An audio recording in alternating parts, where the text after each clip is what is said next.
Boa noite, pessoal. Então, só para matar a saudade aqui, estarei disponibilizando uma aula aqui para vocês sobre a pré-história. Ainda não deu para mim passar para vocês o filme da Guerra do Fogo. Eu vou disponibilizar o link aqui para vocês. Se vocês quiserem assistir esse filme, é muito, muito bacana, muito interessante. E a gente estudou um pouquinho na sala de aula sobre a história e a pré-história. Então, por que a gente usa esse termo pré-história? Por que a gente fala pré-história? Então, a pré-história ela foi um termo que foi utilizado para falar sobre o período antes da escrita, de certa forma. Que os historiadores, os especialistas, eles acreditam que a história oficial ela começa a ser registrada após a escrita, de forma mais detalhada. Então, é um marco temporal, né? Como se você fosse dizer antes da escrita, a gente chama de pré-história. E essa pré-história, ela vai analisar há muitos anos atrás. Então, como que ela vai analisar? Como que ela vai pesquisar? Por meio de fósseis, né, ossos, fazendo análises, fazendo pesquisas. É, é um trabalho muito minucioso, muito complexo, mas como é que a gente pode dizer? Tem muitos indícios interessantes dentro da história. É uma verdadeira viagem. A gente não fala de 10, 20 mil anos, mas até de milhões de anos atrás. Né? E nessa viagem longa, né, a gente vai ter várias mudanças que aconteceram com o ser humano. Né? O ser humano, segundo as pesquisas, eles vão surgir primeiramente na África, há 4 milhões de anos atrás. Então, esse ser humano, segundo as pesquisas, eles vão se desenvolver, eles vão surgir, né, de certa forma, e vão se espalhar pelo mundo. E aí, os pesquisadores eles começam a analisar os crânios, a ossada, a arcada dentária, né, que é isso aqui, né, a arcada dentária. Eles vão analisar também a questão cerebral, né, e vão tentar demonstrar que o cérebro, o nosso cérebro sofreu mudanças ao longo do tempo. Isso significa que ele foi evoluindo, né? Nesse filme A Guerra do Fogo, a gente pode até perceber a questão da linguagem. A linguagem, os costumes, os rituais religiosos, né? Que sempre tiveram presente na história da humanidade. Então, eles vão perceber que as línguas, por exemplo, por que as línguas são diferentes umas das outras, né? Porque dependendo da região que você nasce, dependendo do lugar que você se desenvolve, você vai aprender uma determinada cultura. E aí, então, a pré-história, ela, ela vai apresentar para a gente também as espécies, né? Tem uma história que as pessoas comentam, eu não sei se vocês já ouviram falar, que é se o homem veio do macaco ou não. Então, nós temos uma teoria hoje chamada de teoria da evolução, né? A evolução das espécies. Inclusive, essa evolução das espécies, ela pode até ser usada para explicar o surgimento do coronavírus, né? Os biólogos, eles sabem explicar melhor isso do que eu. Mas assim, o processo de evolução, ele aconteceu e acontece com todas as espécies, segundo Charles Darwin. E isso não sugere, e isso não quer dizer que nós, seres humanos, viemos do macaco. Mas uma coisa que sugere é que nós somos da mesma família, que um antepassado nosso foi se desenvolvendo até chegar aos nossos dias de hoje, ao Homo sapiens, que a gente conhece somos nós. O Homo sapiens é o homem que sabe.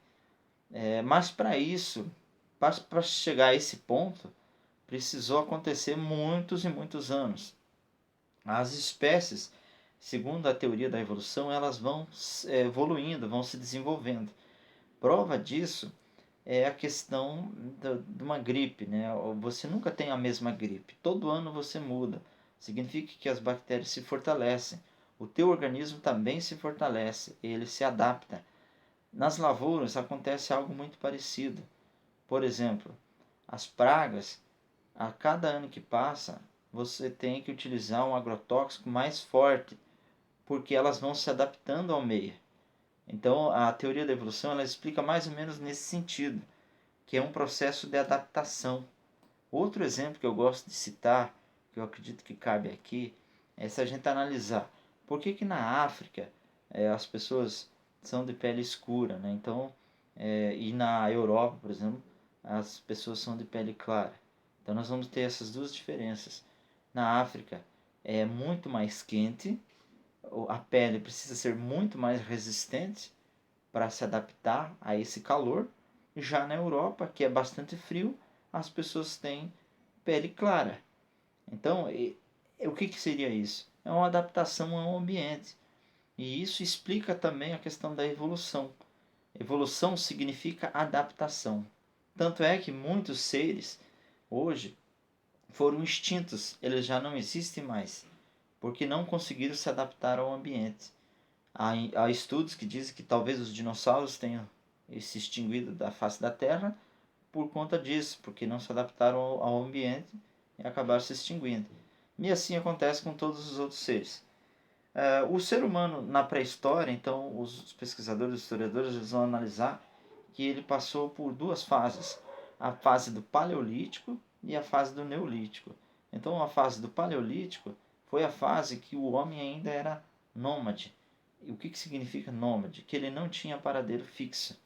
Já na parte do Neolítico é quando o ser humano vai descobrir a agricultura. Ele vai aprender a plantar os seus alimentos, não precisa mais sair de um lugar para o outro. O que é nomadismo? Nomadismo é quando eles não sabiam plantar e andavam de um lugar para o outro. Eles só coletavam plantas, raízes, e pescavam e caçavam. Quando acabava o alimento naquele lugar, eles se mudavam para outro lugar. Já no Paleolítico, então, aliás, no Neolítico, vai acontecer a revolução da agricultura, quando eles vão aprender a plantar e vão desenvolver as primeiras cidades. Eles vão ficar num local fixo, não mais indo de um lugar para o outro. Para isso a gente chama de o sedentarismo, né? Eles vão passar a ser sedentários, né? Não precisam mais viajar de um lugar para o outro. Eles vão viver mais da agricultura. E ainda no Paleolítico, eles também vão descobrir o fogo. Então, todas essas mudanças vão trazer muitas revoluções, de certa forma, para o ser humano. Ele vai mudar completamente a sua forma de se relacionar com a natureza. Dizem os pesquisadores que a nossa arcada dentária ela diminuiu de tamanho porque o ser humano descobriu o fogo. Então, a partir desse momento que diminuiu de tamanho, sobrou mais espaço na nossa cabeça para o cérebro. Então, não é a cabeça que cresceu, é o cérebro. Só para a gente entender essa questão dessas mudanças que aconteceram com os seres humanos. E tudo isso eles vão mostrar através de pesquisas, através de comprovações científicas, comparando os crânios encontrados ao longo da história. Eles não vão ficar achando que é isso ou que é aquilo. Não, eles vão chegar a conclusões de tantas pesquisas que fazem. Então aqui, ó, o nome que eles dão para esses hominídeos, né? Os hominídeos eles são chamados, né, os primeiros seres humanos, né? Então eles vão se desenvolver, eles vão ter habilidades, mas eles não sabem que têm essas habilidades, eles não sabem que eles são diferentes dos outros seres. Eles, com o tempo, eles vão descobrir isso e aí eles vão aprendendo a aprender. O Homo sapiens é o homem que sabe que sabe. Os hominídeos são os mais antigos. Ardipithecus é uns nomes bem. Australopithecus. Não precisa vocês decorar esses nomes aqui, mas só para ter uma ideia. A do Homo erectus, que seria quando ele passa a andar ereto e não mais curvado, né? Depois tem o homem neandertalensis, e que é o homem que é habilidoso, que tem mais habilidade para fazer as suas ferramentas. E aí por último o homem Homo sapiens, que é o que nós conhecemos hoje. Então todos esses Homo habilis, Homo erectus, o Homo sapiens, são os mais importantes. Esses três, Homo habilis, Homo erectus e Homo sapiens. Homo erectus, aquele que começou a andar de forma reta. O Homo habilis é o homem habilidoso, que sabe fabricar suas próprias ferramentas, osso, madeiras, etc. E o Homo sapiens é aquele que tem uma inteligência mais avançada. Beleza? Então, praticamente é isso. Nós temos muitas outras coisas para a gente estudar. Esperamos que após acabar essa quarentena a gente possa explicar isso de forma mais detalhada. Mas até aqui é isso aí. Vocês vão fazer essas duas questões ali, o A1 e o A2, e vão escrever no caderno somente as respostas e depois vocês vão me mostrar. Beleza? Uma boa noite para vocês, muito obrigado.